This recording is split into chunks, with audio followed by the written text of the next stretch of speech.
Good morning, students. In today's lesson, we will be discussing about discipline and ideas in the applied social sciences. I'm your teacher today. My name is Lester B. Gillamac, and let's start our lesson for today. Our lesson today specifically, we will discuss about the functions of applied social sciences, discipline and ideas in the applied social sciences.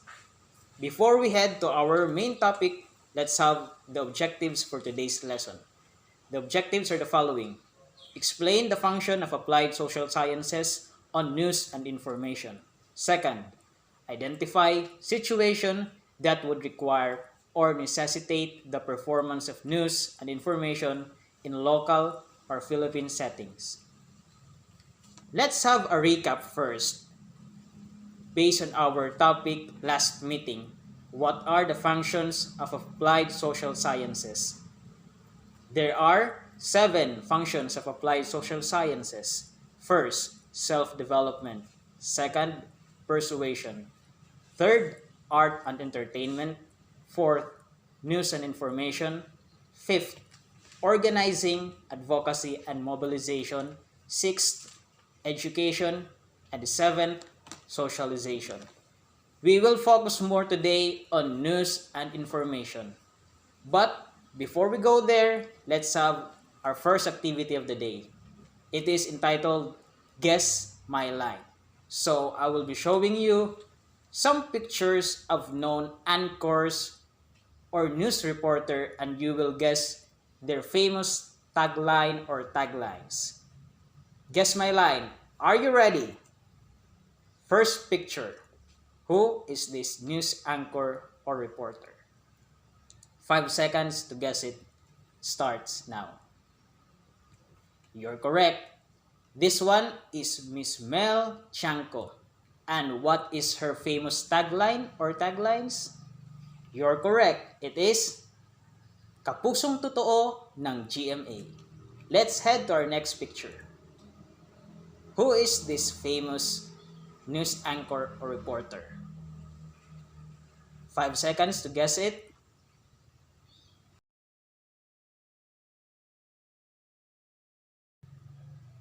You're correct again, Mike Enriquez, and his famous taglines are the following. Excuse me po, and hinding-hindi namin kayo tatantanan. The next picture, I know you will guess this one right if you are used in watching news in television. 5 seconds again to guess the picture. 5 seconds is up. Let's guess who's this news reporter is. So, you're correct. This is Noli De Castro, and his famous tagline is Magandang gabi, bayan. The next one, the next news anchor or news reporter. I know he's, I think, one of your most well-known anchor or reporter in the Philippines. He discuss more on weather and forecast. 5 seconds to guess it. Time is up. The name of the news anchor or reporter or the weather reporter is Mr. Kim Atienza, and his famous taglines are the following. Ang buhay ay weather lang. At mag-aral ng mabuti upang buhay ay bumuti. The next news reporter or anchor is famous for her some of her tagline that is being used in some of the social medias that we are using right now. So 5 seconds to guess her taglines. 5 seconds is up. The name of the news anchor reporter is Miss Jessica Soho, and one of her famous tagline is Di Umano. Last and final news anchor. I hope you guessed this one right, so you will have a perfect score. Guess my line for the last and final news anchor.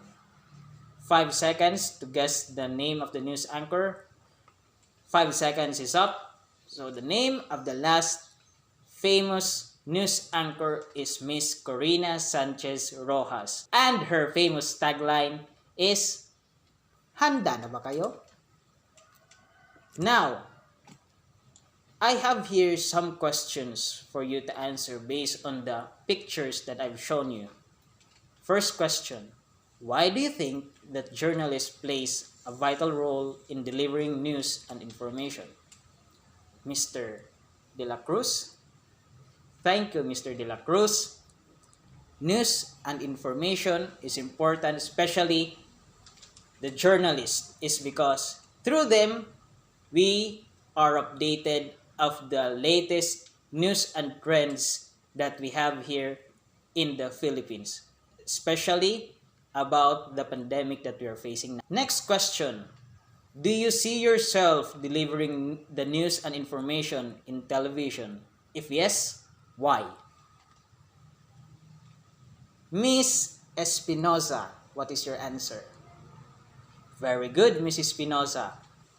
Why do you think you will be a journalist in the future? So, you can also deliver news and information, and you will also inform our fellow citizen of the latest trends and news that are happening here in our country. Very good, Mrs. Espinoza. The third question, in what way do you think that a certain journalist delivered a balanced news and information? Anyone? Yes, Mr. Villacarlos. Very good, Mr. Villacarlos. You will receive 3 points. Please put it in your index card. A journalist delivered a balanced news and information if he or she based on his or her objectivity. If his or her objectivity is about fairness and non-partisanship. Now, let's go to our main topic for today about news and information. Let's know the meaning of news and information. What is news? News is an organized, verified by several sources and edited presentation of facts. You can watch news on television, on your phone, in YouTube, in Facebook Live. Information. Information is a plethora of bits and pieces of that may or may not correct. Because some informations have good sources and other information that we can't rely some of their news to us. Let's go to the forms of news. There are some sources that has their own forms of news. There are prints or visual form. There are also audio form and audio-visual form. In other sources that I've seen or I've researched, they put their political events, business, crime. They also include weather and forecast there, just like the pictures that you have saw a while ago about Kuya Kim. Kuya Kim talks about weather and forecast. Some known network for political events, business and crime are the following: TV Patrol, and 24 Oras. What is the purpose of news? The purpose of news are the following: to inform, to educate, to guide, to interpret, and to spread awareness. Our next activity is entitled Breaking News. It is about the effectiveness of Sinovac against COVID-19. You will watch 2 separate videos about the 2 well-known network in the Philippines, the TV Patrol and the 24 Oras. After watching it, you will answer the Venn diagram about the differences and the similarities about the news on effectiveness of Sinovac against COVID-19. You have 10 minutes to watch each videos. You will be graded based on the rubrics that I will be given. First, content, you will receive 50 points. Delivery, 25 points. Cooperation, 25 points. Content, if the content is related to the 2 videos that you have watched. Delivery, if we learned something on the news that you will present to us. And cooperation, if all the members in your group is cooperating well, then you will receive 25 points. Overall, you will receive a total of 100 points. So, you will be given time to watch the video for 10 minutes. Let's start from TV Patrol. After that, you will watch the news from 24 Oras. 50% effectivity. Itong lumabas sa Brazil clinical trials ng Sinovac vaccine. Pero ayon kay Sinovac General Manager Helen Yang, ibang pagkakaintindi ng Food and Drug Administration sa resulta ng clinical trial na ito. With a large scale, over 12,000 people in that trial. All of them are healthcare workers, and actually these the results we have already announced in the past, that the vaccine can provide 100% efficacy on the fatal cases, hospitalized cases, and even for the moderate cases who need the medical assistance, the efficacy rate is over 80%. And of course, I think people may have a different understanding for these numbers. But I want to say that we also conduct trial in Turkey and among the general population. The vaccines we provided are the same. And actually both trials are follow 14 days schedule. And the testing is 14 days after the second shot. So the process are similar, and the Turkish result gives a 91.25%. Ayon kay Yang, kaya lumabas na 50% sa Brazil trial ay dahil sa puro health workers ang kasama sa na-test. At kahit na lumabas silang negatibo, mas malaki ang tsansa na magka-COVID sila pagkatapos ng testing. After people complete their 2 scheduled vaccination, they will live as normal.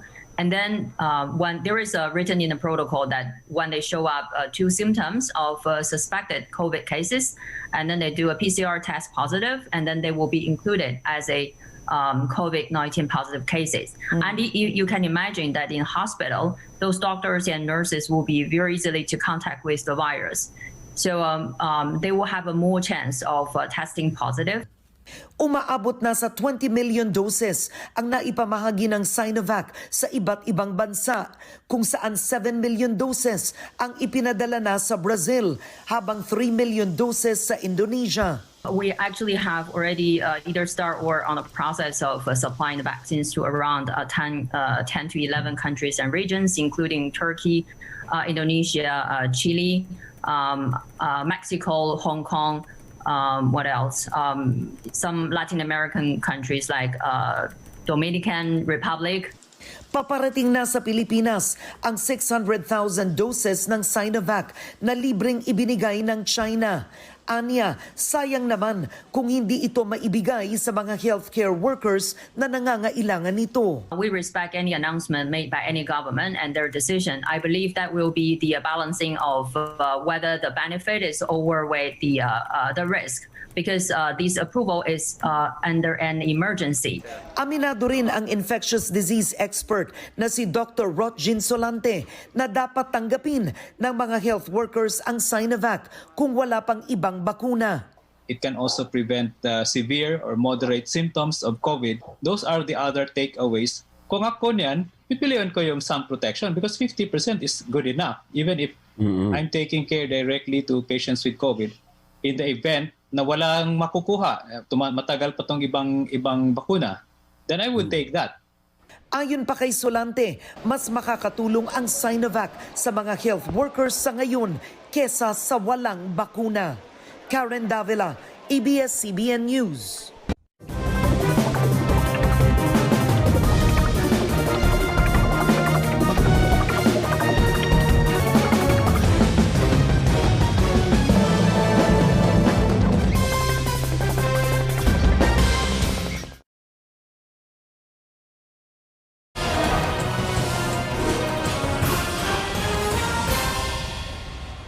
Mga kapuso, mataas daw ang efficacy rate ng COVID vaccine ng Sinovac para maiwasan ang hospitalization. Pero mas mababa ang efficacy rate nito para maiwasang magka-COVID.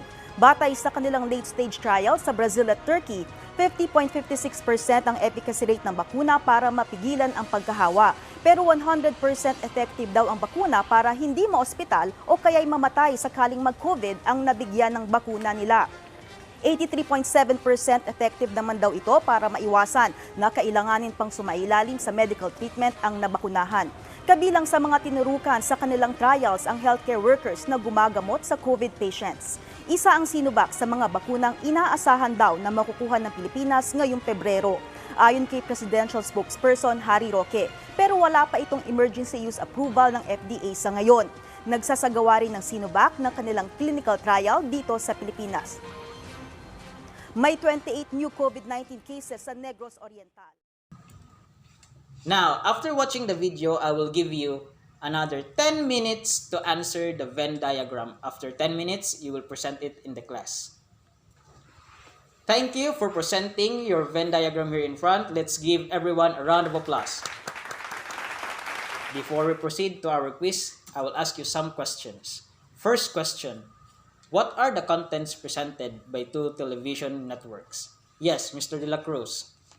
Very good. It is about the effectiveness of the vaccine Sinovac.